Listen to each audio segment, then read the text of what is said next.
Here's how to create a Kanban board in Notion. Okay, so open up your Notion app.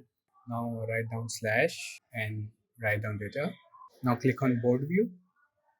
Now click on new database.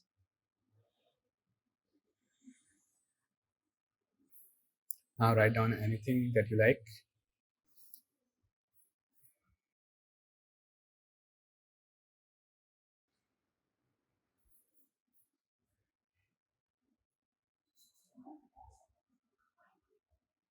Like I'm making to do workout, and in second card I'm writing meet Tracy.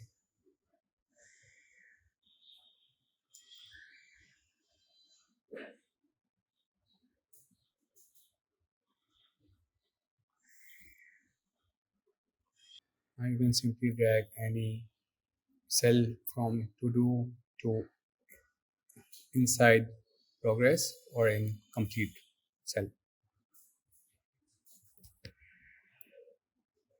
and that's it. That's how easily you can create a Kanban board in Notion.